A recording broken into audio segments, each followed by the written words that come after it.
A very good evening, ladies and gentlemen, and welcome to the 205th episode of the Together for Education webinars brought to you by Notebook. As we completed our 200th episode with enormous love and support from you all, we took some pause to sit, think, and prepare ourselves even better for the much-awaited season 2 of this very prestigious webinar series.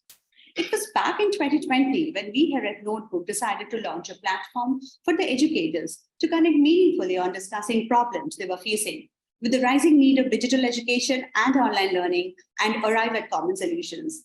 Little did we know that day about this platform growing magnificently big, both vertically and horizontally.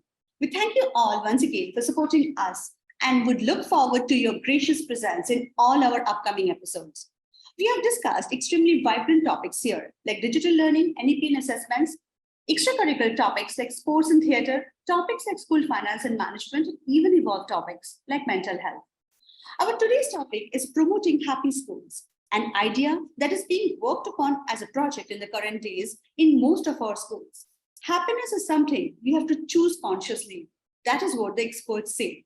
Happy classrooms and happy schools will give us a happy bunch of students who will build a more happy nation for all of us. Let's hear from the experts today. Our first speaker on this topic is Mr. Philip Burrett. Mr. Burrett retired as the Deputy Headmaster from the illustrious Doon School in Dehradun after 44 years of serving in education across various institutions. Mr. Burrett served the Doon School as Housemaster, Head of Department, Dean of Activities, Dean of Student Welfare, Deputy Headmaster, Second Master, and Acting Headmaster with great distinction.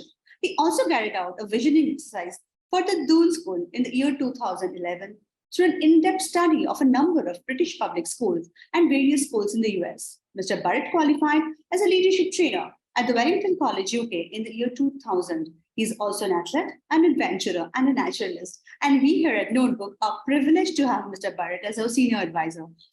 A very good evening, and thank you so much for being here today. Thank you, Gauri. Am I audible? Absolutely, sir. Yeah, thank you very much for that introduction and for picking this lovely topic.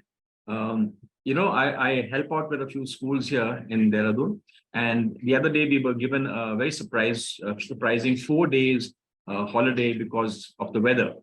And I asked some of the students, I said, how do you feel about these 4 days holiday? And they were ecstatic, very joyful.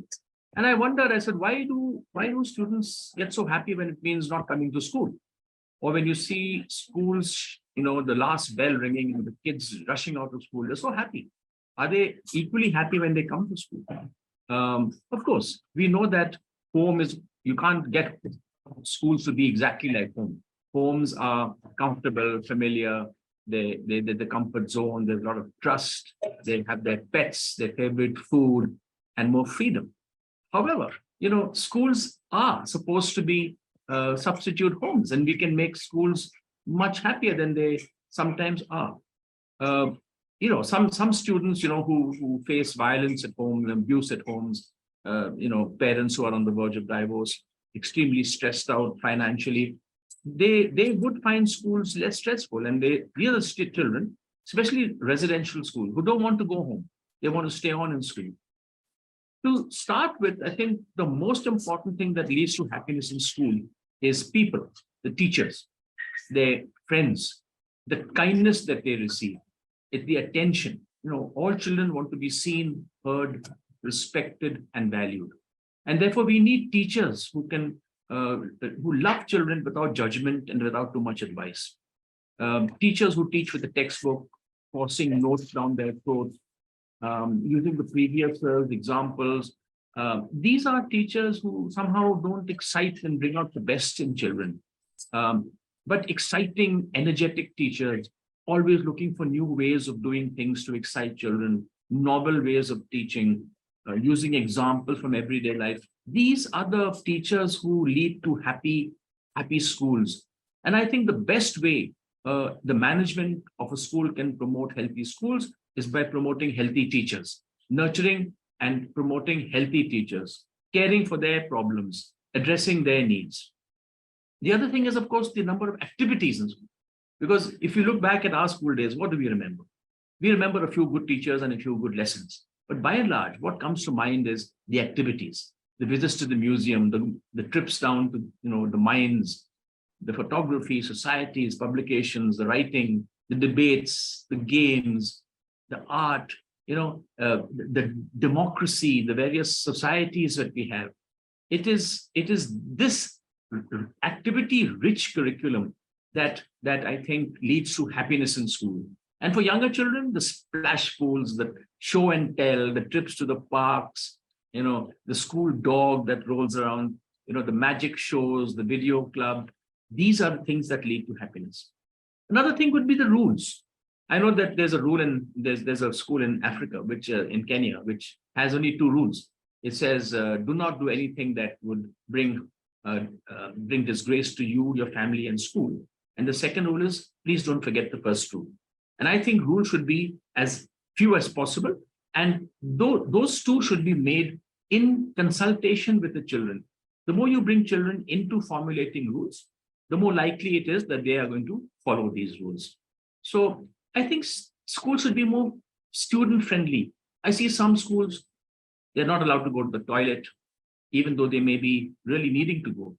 Too many straight lines, accepting only the right one answer, not accepting various views, diversity, strict draconian, out of sync rules, no smiling, no joking.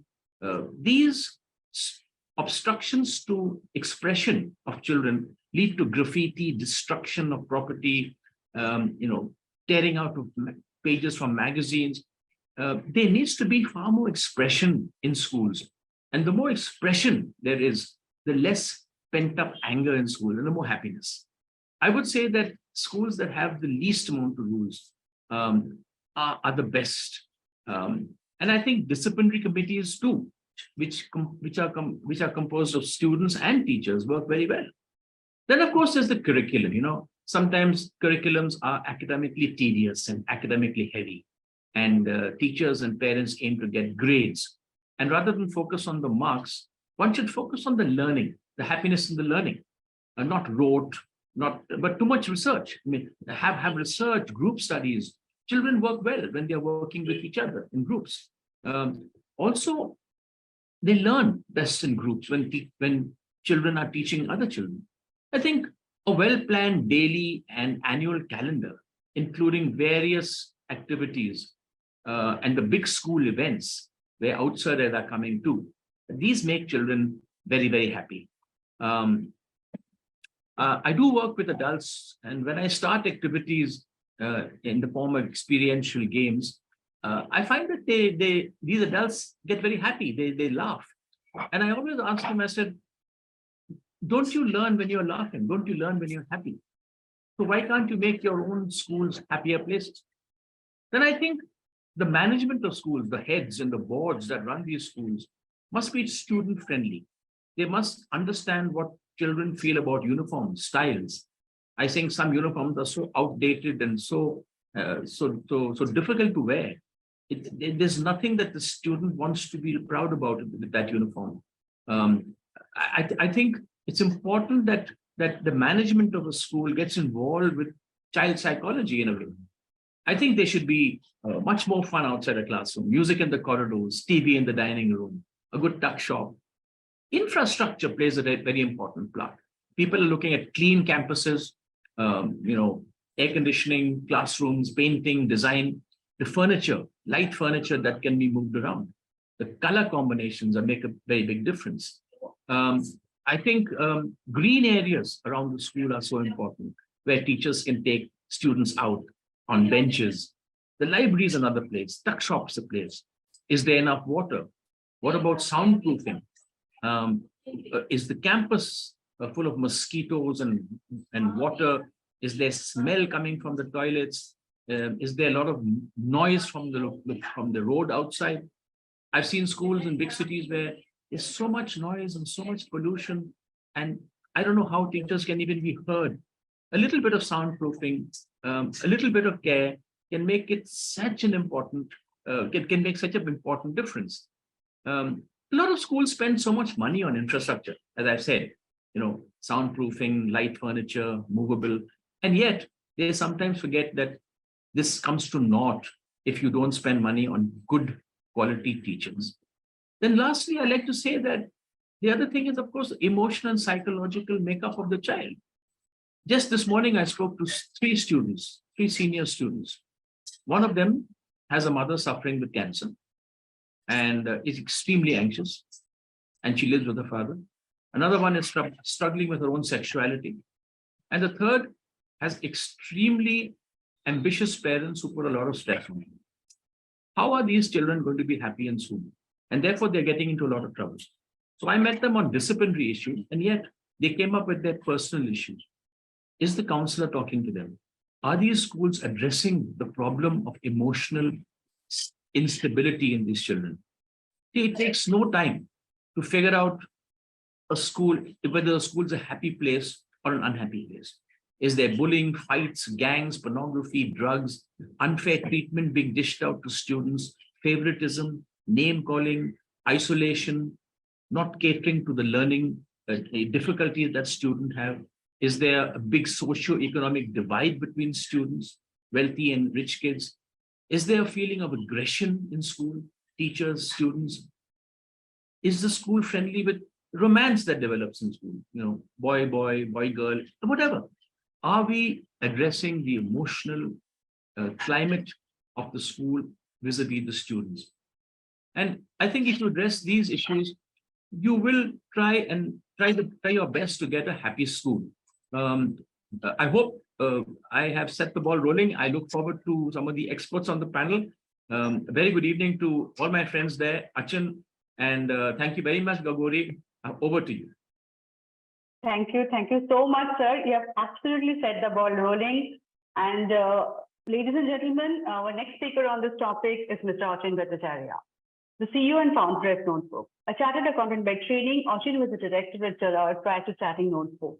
He has worked in India and abroad in various senior capacities in GE, PwC, KPMG, and Deloitte. Achin is a member of the Institute of Chartered Accountants of England and Wales, a fellow of the ICAI, a member of CPA Australia and CPA Ireland, and a member of CIMA UK. He is also the recipient of the prestigious Indian Achievers Award, an avid reader and a passionate traveler. Achin has keen interest in economics, history, literature, and philosophy. He is a regular speaker at various forums and chambers of commerce, and also contributes articles to numerous publications regularly. He's also on the board of some of the most renowned corporates and contributes significantly to their brand strategies. Achin, a very, very good evening, and over to you, please. Good evening. Good evening, everyone. Gauri, I hope I'm audible. Absolutely. I once again welcome all of you to today's session. Aristotle once said, happiness is the meaning and the purpose of life, the whole aim and end of human existence. Osho stated in his work, very famous work, Happiness That Comes From Within.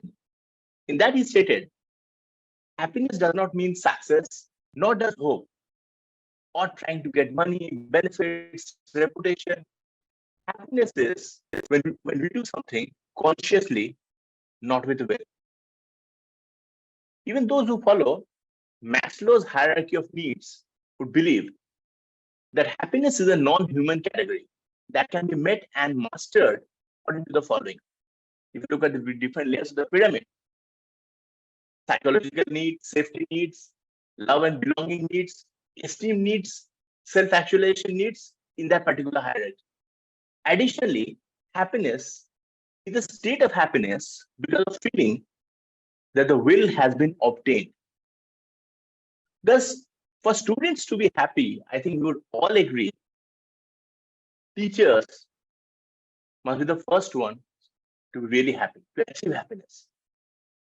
During the history of educational development, there have been many school models.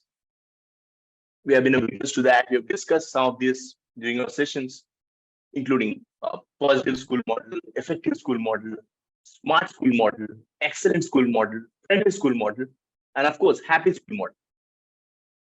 These school models have shared a common goal, which is developing towards the formation and development of students' qualities and capacities, like promoting creativity in teaching, building a safe, healthy, stimulating and educational environment, And of course, development of educators and students, ensuring that they're happy. So this particular model of happy school has been promoted by UNESCO since 2014. It's a very interesting model. I was going through it based on 3 P's. First P being people. In order to ensure that we have a happy school, it is necessary to focus on building human values and standards of positive behavior. And when it says positive behavior between teachers and learners, of course, most important, between teachers, interpersonal relationship between colleagues, between educators, between teachers and school administrators, and of course, very, very important, between teachers and parents. So first P, as I told you, stands for people. The second P stands for processes, policies, and activities should be scientifically and reasonably designed to operate the school. Hence, processes need to be robust. The third P is place, where the school's physical and cultural environment is safe and friendly. I think Burrett gave a wonderful example. At times, noise cancellation, ensuring that students have an environment where they can actually focus. Students, teachers, very important. Now, if you look at the world's perspective on happy schools and what has happened throughout history, the first human being to talk about happy school was Confucius, a Chinese philosopher and teacher in ancient times. Many of us are aware that he was one of the renowned scholars of those times because of great teaching and thoughts. It's said that once he went to a forest and sat under an old almond tree on a hill named Hanben. He was playing and singing, and all the disciples who were being enlightened by his teachings were surrounding him. And he came up with a set of 5 simple values. Very interesting. And these 5 values are with regard to teaching content: humanity, faithfulness, courteousness, intellect, and prestige. And teaching methods being scholarly in study, profound in inquiring, deep in thinking, and cohesive in terms of comparing and contrasting. The second person to mention happiness in school, again, is another legend, former US President Abraham Lincoln, who sent the principal a letter, principal of the school where his son was studying. A very interesting content of that letter. In that letter, he recommended his son to the teacher with all faith and hope as a father, not as a president, that the teacher would teach his son good and right things. The letter ended with a human message. It read, "Teacher, I know this is a big order. However, please try your best. If so, then my son is indeed a happy and lucky boy." Please note the stress on happiness. This message implies that students will be happy when they're in a happy school with great teachers. Another legend, Albert Einstein, in an essay once wrote, "It is not enough to teach people a discipline. It is important that he is taught to have a vivid sense of what is worth striving in life." So he focused on the broader meaning of life, the purpose of life. He must be taught to have a vivid awareness of what is beautiful, what is good, what will make him happy. And according to him, these treasures are passed on to the younger generation through direct contact with the teachers, and not primarily only through reading textbooks. Textbooks, of course, are important, but they can serve their purpose only to a limited extent. According to Einstein, what is very important is direct contact with teachers. And that is the first thing, according to him, that creates culture and preserves culture. it is required in teaching that students will think what they're learning is a valuable gift and not a tedious task. And how do we ensure that? Only when they're happy about the learning journey. Talking about the true meaning of happy education, I think one thing that we can never ignore when it comes to importance of education, of course, Nelson Mandela, former president of South Africa and 1993 Nobel Prize winner. He reiterated that education is the most powerful weapon for changing the world, great engine of personal development. He went as far as to say, and these words are all true, that it is through education that the daughter of a peasant can become a doctor, son of a mine worker can become the head of the mine, and a child of a farm worker who works in a farm can become the president of a nation. And a very interesting and insightful comment he made was collapsing of a nation does not require atom bombs or the use of long-range missiles. It only requires lowering the quality of education and allowing cheating in the exam by students. Of course, patients will die in the hand of doctors who pass their exam through cheating. Buildings will collapse in the hands of engineers who pass their exams through unfair means. People will lose money when accountants who cheated their way to glory will handle their accounts. So look at its stake and the importance of education. His Holiness, the 14th Dalai Lama, who was awarded with the Nobel Prize again in 1989 for advanced and constructive proposals to solve the world's most conflicting issues. I think there couldn't be a better person than him to talk about happiness. He made a very interesting one-liner statement. He said, happiness is not available, but is attained by our actions.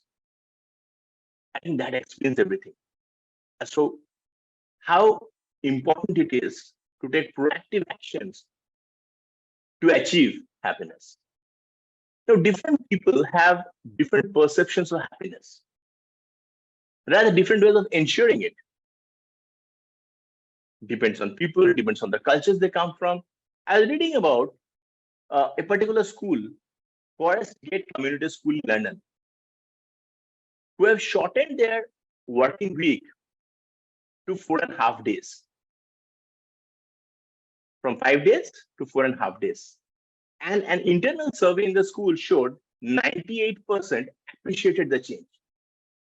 Students who often struggle to focus on Friday afternoons say they enjoy the extra time to spend with friends or doing extracurricular activities or maybe catch up on homework that they couldn't during other days. And survey also shows that they have received higher grades, leading to satisfied parents. However, this may be just one way of looking at it. I'm sure there are different views, different perspectives on this. And to enlighten us further on this wonderful topic, today evening, we have a stellar panel of very senior and experienced educators. And I look forward to hear from them, their perspective and real life stories on this wonderful topic. I thank all of you for giving me a very patient hearing. Over to you, Gauri. Thank you so much, Achin, for those wonderful, wonderful deliberations. Well, ladies and gentlemen, to discuss this topic, we do have a wonderful panel lined up for you today. But before we start with the panel discussion, a little bit about us here at Notebook. We at Notebook are an edtech platform that creates short videos pertaining to the school curriculum. That means that every topic from every subject of the school syllabus has been converted into a series of short videos that can be used in two different cases.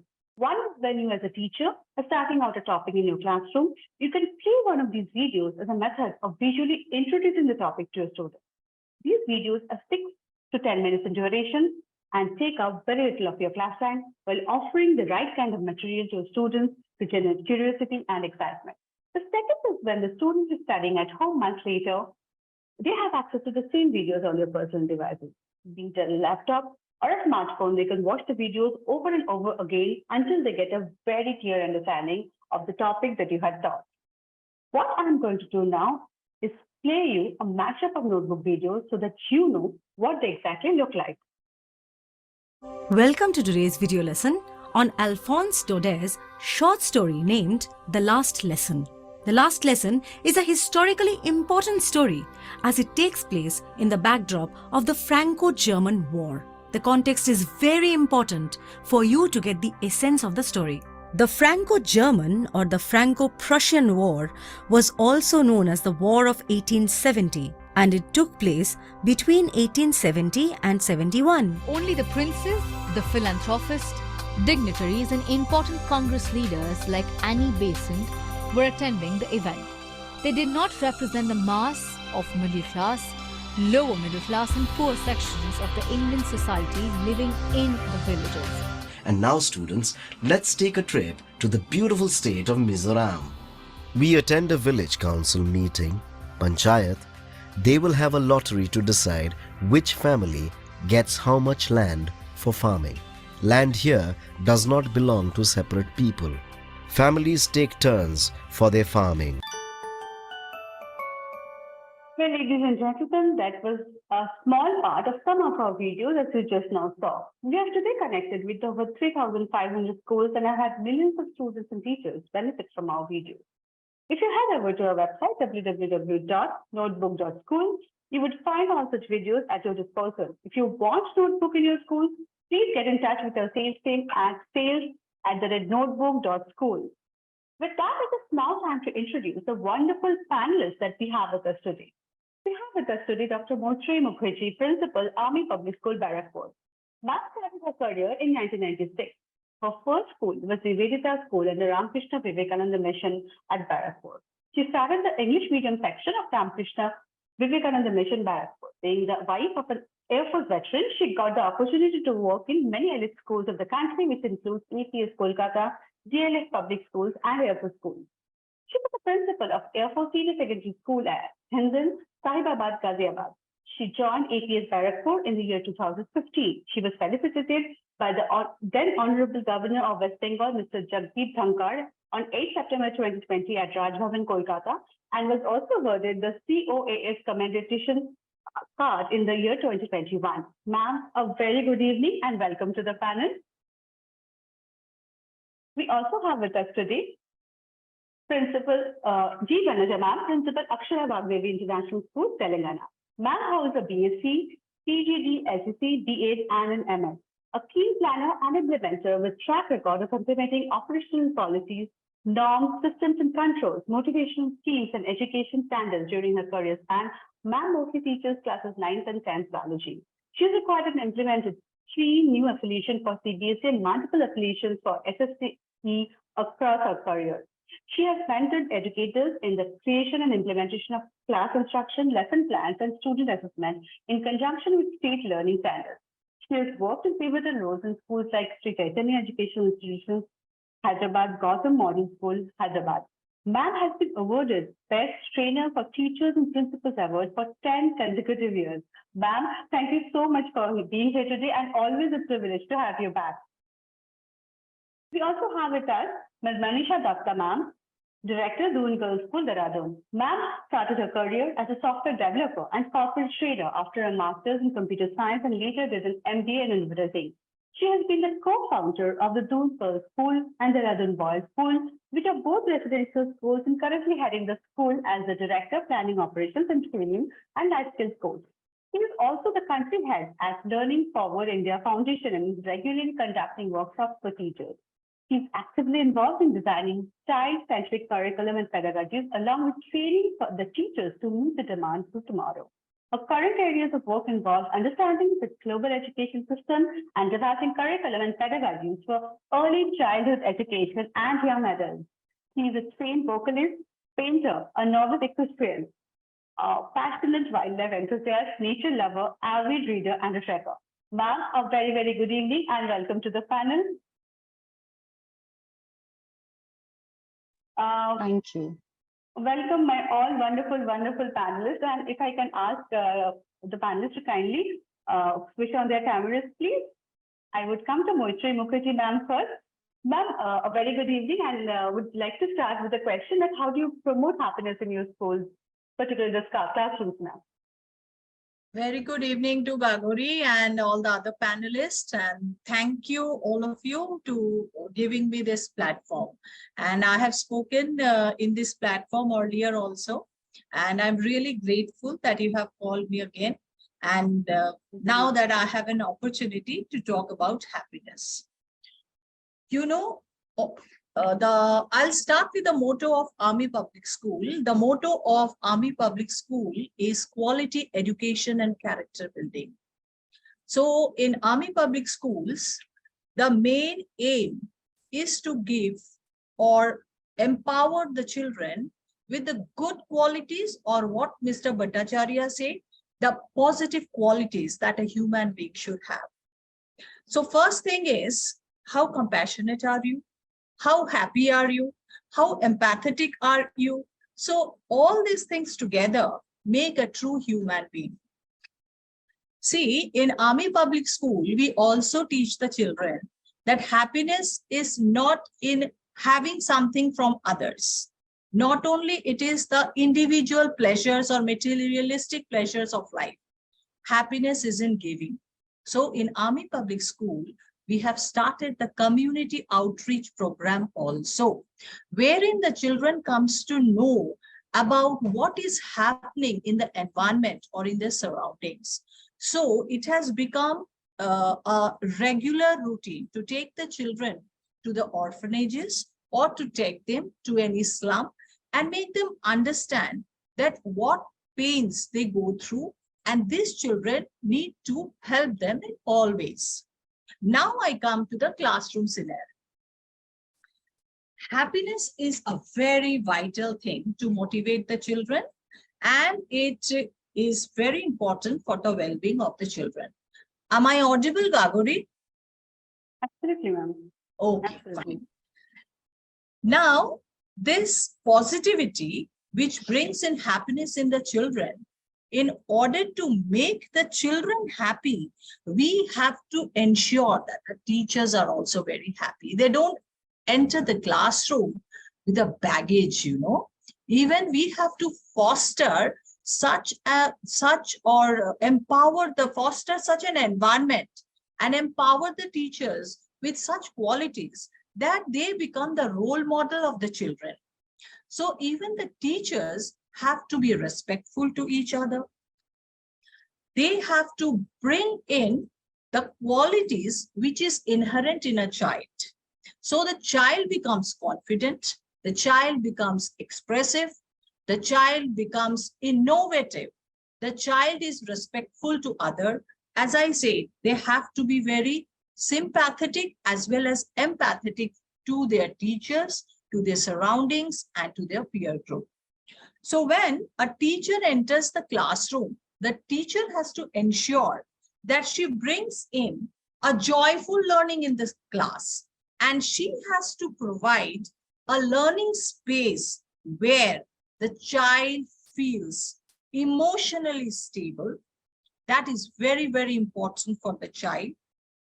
And if the child is independent to express himself or herself, if the child is not confident enough to express himself or herself, the child will never learn in life. And when the child is expressing, he or she should not be bullied by the others.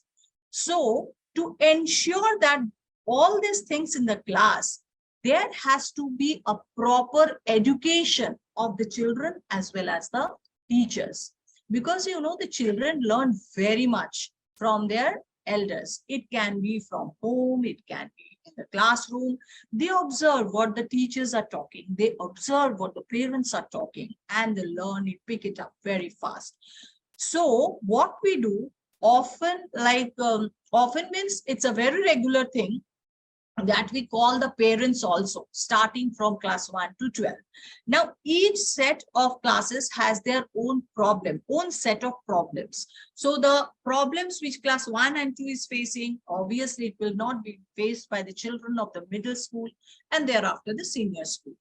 So when the children comes to class 11 and 12, you know now the expectations of the parents are too high. And sometimes it goes beyond the limitation of the child. Everybody has their limitations. The expectations are so high that the children are not able to match up to the standards of the expectations of the parents. So in that case, we have to tell the parents what they have to do so that the child is a happy child. So if the child is emotionally safe, we have to create such an environment. Confident, the child can express themselves. So obviously the child will be very happy because we are giving them a good atmosphere to learn, and we are not, I emphasize, an atmosphere where the children will come only for rote memory. And what Mr. Phillips was telling, I totally agree with him. Infrastructure also matters a lot. Of late, what we have done in our school, we have spent more than 15 to 16 lakhs in creating a single toilet for the children. So the standards of the toilets also, it has come up so well. The cafeteria, and we have also added some new classrooms, which are modular classrooms with ACs fitted in that. Otherwise, most of our classes run in barracks. We don't have a single roof where we can teach all the children, because as the school grew and the students grew, and we had started adding on the barracks and transformed it into classrooms. So with the additions of these modern classrooms and the modern toilets and a cafeteria, the happiness quotient among the children has increased so much. They love to come to school. And with the NAP, you will be knowing, all of us know, the classroom is not the only learning space for the children. They learn from everywhere. It can be even the cafeteria. So in the cafeteria also, we are giving the life lessons to the children, how to maintain health and hygiene, what foods you should eat, how to eat. And now Modi ji has started that millet drive. What should they have in their diet? So, and then when the teachers, we are telling the cafeteria people that this should be the menu. And when the teacher is discussing in the class, especially the science teachers, understand how beautiful the class may be for the children, and it is a fun-filled class. So I think it is happiness should not be restricted to classroom only. Children can learn from everywhere. It should be, we have to be very alert to keep the environment of the home such that it should be happy home always, because education happens everywhere. And happy school is a goal that has been recognized globally. So all of us should make the life of the children a happier one, and they should carry on with these good memories, and they should have a life beyond the classroom. That's all from my side. Thank you so much, ma'am, for those wonderful inputs from your side. Absolutely agree with you that we have these memories throughout our lives. So it should be the happiest memories of our lives, which will give us enough fuel to, carry on the rest of our lives, when the bestest memories come from the schools for all of us. Thank you so much, ma'am. I'll move on to, yes, ma'am, thank you. I will move on to Vanaja, ma'am, next. Ma'am, what do you think are the teacher's role in the happiness quotient of the classroom? Yes. Good evening once again to all the panelists and to the team of Notebook, to the participants. I think any school, they have a vision and a mission statement to nurture the students or the stakeholders well. I come up from a school where it is in collaboration. It's a group school, Pallavi Model Schools in Hyderabad. So our chairman aims, and the vision is for all the stakeholders. I think when we execute, or when we depend, among the stakeholders, I think teachers are the one who drive forward the vision statement. When it is coming to students per se, teacher, earlier we used to say in our Indian culture, We started with Gurukulam. We started with schooling then. There are many open schools. Now, these days, the teachers are not teachers. When we are calling school as an extended family, teachers are taking up a transit role. They have become a facilitators. They try to understand the need of an hour. They are evolving, playing a role of parents, and they are facilitating in nurturing the students better. When it is coming up to the new NEP also, even our new NEP is saying foundational stage, what is the role of a teacher? The teacher is facilitating sometimes like an emotional parent, nurturing well in the classroom, facilitating, as Dr. Philip said, infrastructure with the help of infrastructure, sometimes to cater, though the infrastructure is differs from classroom to classroom or to the need of an hour, the teachers are trying to create their own corners in the classroom. School infrastructure, I think definitely any school will provide. Even in the classroom also, teacher is taking a transit in providing a reading corners in the classrooms so that the learning will not stop only at one level. So taking a different turns, teachers are trying their level best, or teacher should try knowing the need of an hour to understand where the students have come from, how to nurture them well. I think in the foundational stages, teachers are very close. They give their warm-up. They have to give their warm-up. They have to have an attachment with the students. They should understand their students well. Then coming up preparatory stage, I think the ratio will differ. Slowly the knowledge exchange will happen. Education will start in different aspects to cater the competitive spirit. Then in middle school, again, more towards exchange of knowledge. I think the teacher is taking its own transit, facilitating in every level. If you see WHO, in early stages, I think foundational stage only, the students are able to set with their thoughts. With the educated parent support, they are set with the thoughts. When we say the values are coming from the family, teacher is the one to take it forward in the coming years to meet the 21st century skills. So it's hand in hand. These days, we are able to balance well. The teachers, I think, in every school, they're giving their best expectations or best efforts in meeting the vision statement. And core values, they're able to do like practicing in every angle of their, emphasizing kindness, empathy, positive reinforcement, encouraging lot of communication. When we say 4 C's, communication, creativity, everything will build in the classroom.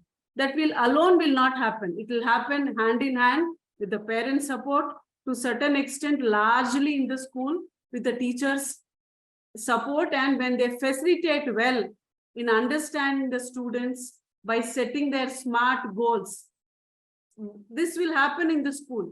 In hand, if all the stakeholders or team of principal, in charges or the teachers, they set right the SMART goals for the students in the classroom, stage by stage. Definitely, I think every year we can enforce growth mindset and the students will be nurtured well to meet the competitive spirit or to meet their own SMART goals. That's what I can say. Thank you. Thank you so much, ma'am. Thank you for your input. I will come to Monisha Datta, ma'am, next. Ma'am, I have a little bit different question for you. Do you think there are any impediments towards happiness in the classrooms? And if you think there are some impediments, what are those? Or what are the challenges mostly? So, Ganguri, thank you so much for once again inviting me on the panel of Notebook. And thank you, Achin and Burrett sir, for having me come in. Actually, this is a learning experience for me also, because the topics that have been taken up by Notebook are very progressive topics. These are debatable things. There are different views that are there on it. And when you talk about this particular thing, is there any kind of a roadblock to the students being happy in a classroom or in a school? Like, Philip sir opened his statement by saying that when the government declared 4 days holidays, most of the students were very happy.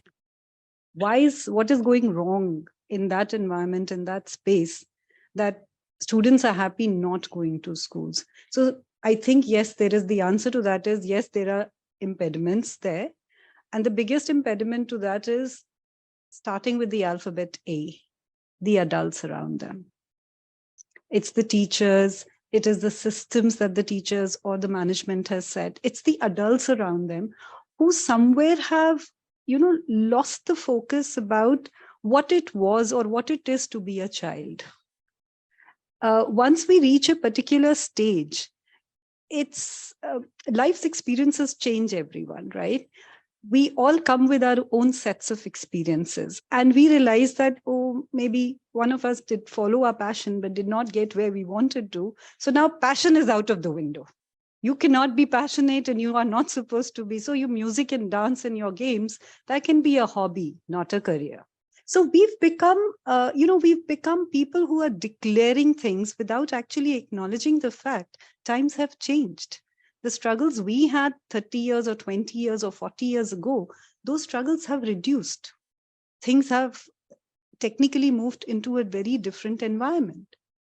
So students do get unhappy with a lot of things. And the biggest of the things that has been identified by UNESCO is that, I think Achin mentioned the 3 Ps. There's one more P that is added on to the UNESCO list, besides the people, process, and the place, and that is principles. Accepting people, respecting them for their diversity, developing trust, having faith, non-judgmental. These are things that have, and that is why when Mr. Burrett was talking about the fact that they're struggling with their sexuality, but there is no acceptance to it. So as adults, there is a lot of education that we all need. And this education is what is going to get us. So again, an educator is not a person who knows it all. An educator is a person who's ready to learn, unlearn, and relearn, because times have changed, whether we like to believe it or not, but times have changed. Let's take a very simple example. Most of us, we ask students, do you read books? And they're going to rattle off books which are available on the internet, which they can read on the Kindle, right? Most of the people are not very receptive to any article or thing read on the internet. They're like, how many times do you go to the library? But the libraries also today are connected through internet. So that accessibility, are we using those tools to teach the students? Have we modernized our way of teaching, our way of learning? Have we modernized our thought process? And by modernized, I'm not saying cultural values or anything changing. No, modernization is basically in the way you're looking at life. Are you being non-judgmental towards the various, learning skills of the student? Our school is an inclusive school. It has taken us many years for all the teachers to get over this one word, slow. It's very easy for everyone to categorize any child who's not up to a certain level, expected level of us, right? And call them, but they're not able to do it, they're slow. They aren't slow. Some of them, they say they get lost in the class. They are dreamers. They are the ones who are going to be the artists of tomorrow. They are going to be the creators. They need time. Many a times we are being very judgmental about a child, very naughty and asks many questions. That child has a mind of his or her own. They're allowed to think. The other thing that actually I think bothers the students a lot is comparison. When teachers are comparing, just look at your brother or sister. How good was she or he in what they achieved? At times that is also a roadblock. Being compared, not being awarded for what they think they have put in a lot of effort in. A child who was a 40%er may not be an 80%er, but has come to 50, 55. They deserve to be acknowledged for the hard work that they have put in. See, we cannot change the home environment for the child, but as adults, who are handling children for 5 to 6 hours in a day, we can ensure that we are not making that road tougher for them. Another limitation as schools, that students, when you ask them what keeps them unhappy about school, lots of homework. You're teaching them for 5 hours and then you expect them to go back home or sit in their dorms and study for another 4 hours. Like, come on, how many of us go back home if we carry work back home? How many of us are irritated? How many of us are snapping at people? How many of us are tired, right? So these are things that we need to reconsider. How much, so again, this talks about the process. What is our process? Are we making learning a tedious task? Because let's be honest about one thing. Happiness is not a trade-off. We can't say, oh, if it's a happy school, it's academically completely lost. No, it's not a trade-off. Happiness is actually a step which allows you to learn better. A happy child learns better. A teacher who walks into a class and is happy, is infectious with, full of love, full of positive vibes. I don't think any child in that class can be sitting and crying. They will get caught up in that wave of happiness. So each and every person who's into that system is contributing to the happiness of the child.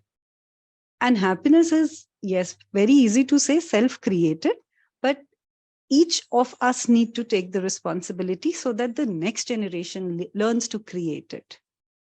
We should not be doing things which are mundane and for which the child gets bored.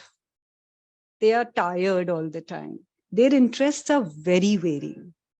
And the biggest hindrance to, second biggest hindrance to happiness is bullying. 1 out of every 3 students is being bullied in the school system. It's globally identified. 1 out of 3 is a huge number. 2021, there was an increase in the suicides in India, school student suicides by 4.5%. From 800, I think 46, it went up to 12,000 something. Why is that happening? Why are schools not able to make those 5-6 hours of the student's life so beautiful that they want to spend another 5-6 hours at school? So somewhere, I think we all need to speculate and look at these 4 Ps that Mr. Achin spoke about. The people, the processes, the place, as well as the principles. Thank you so much, Ganguri, for giving me this opportunity to share this. Thank you so much, ma'am. Wonderful statistics and very, very helpful. We had a wonderful discussion. My sincere thanks to Moitreyee ma'am, Monisha ma'am, and as well as Vanaja ma'am. Calling back Achin for the vote of thanks. Thank you, Ganguri. Wonderful session, I must say. Very seamless, very insightful. Burrett sir, thank you as always for giving us a great start. And I think you made some very important, very practical points. Be it noise cancellation, be it facilities, be it overall attitude and approach, which will all go a long way to ensure that schools are indeed happy. Dr. Mukherjee, thank you, ma'am, for being a part of this August panel, for enlightening us with your views. I think you made a very important point in the form of, I think, the parents need to ensure that they don't overburden children with their expectation. And that's a very fair point. But I'm sure that any parent has unconditional love and affection towards their children. I think it's equally important to convey and to give them that assurance that we're always there for them, irrespective of their academic performance. Of course, we want them to do well. But just as our children are not judging us based on our professional performance, how good we are doing at work, I think it's all fair that we don't judge them too and give them that unconditional love and support. So expectation of parents, I think, is a very, very important point in this context, undoubtedly. That time it becomes really too heavy on those tiny shoulders. Vanaja ma'am, thank you so much for being a part of this gathering. And I think wonderful to know what the vision of your school, your chairman, yourself, and some very insightful and mature perspective from your part. Thank you, ma'am. Monisha ma'am, Always a pleasure to host you. And undoubtedly, it was lovely listening to you. I think some great points you made, of course, starting with the impediment and how we as adults, how we are responsible. And the fact that yes, indeed, times have changed. So it's important to learn, unlearn, and relearn. I think some wonderful points came across today's session, and I'm sure members of the esteemed audience really enjoyed this session and had some excellent takeaways. I thank all of you for being here with us and look forward to your continued support in the sessions to come. Thank you, take care, and goodbye. Thank you so much, all of you. Thank you. Thank you. Thank you. Thank you all. So much. Thank you, ma'am.